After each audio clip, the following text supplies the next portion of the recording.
وندور وندور وندور، وساعات بنتوه في العتمة، وساعات ساعات بنتوه في النور، وساعات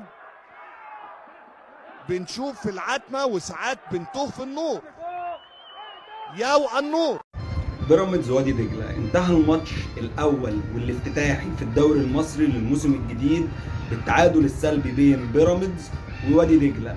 الماتش كان فيه حالتين طرد وركله جزاء صحيحه غير محسوبه لوادي دجله. كان في حاله طرد في الدقيقه 16 لوليد الكارتي لاعب نادي بيراميدز بعد التدخل العنيف على لاعب وادي دجله، وفي الدقيقه 62 كان في حاله طرد اللاعب وادي دجله بعد الحصول على انذارين. ماتش كان نسبيا افضل لوادي دجله، بيراميدز غير موجود بالخدمه، ودي حاجه جديده مش على بيراميدز، ان بيراميدز معودنا في الماتش الافتتاحي بتاع الدوري انه بيقدم اسوأ ماتشاته.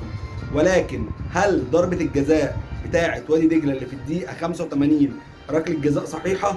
شوف وقول لي في الكومنتات.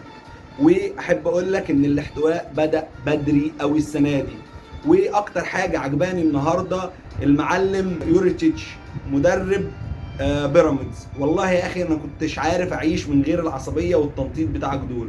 وحشتنا يا راجل، والله وحشتنا، فينك من زمان.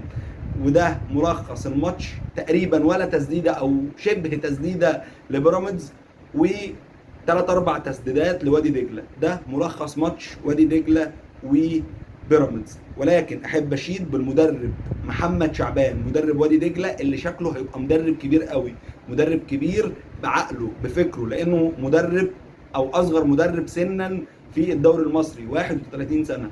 31 سنه مدرب عنده فكر، عنده شخصيه، عنده روح، عنده تكتيك بان في ارض الملعب، وهو كان اخطر وهو كان احسن وكان مسيطر على الماتش كله وممشي الماتش بالطريقه اللي تعجبه. ولكن لو كان معاه شويه توفيق، ولو كان الحكم عادل، الحكم اجمالا حكم ماتش كويس باستثناء ضربه الجزاء.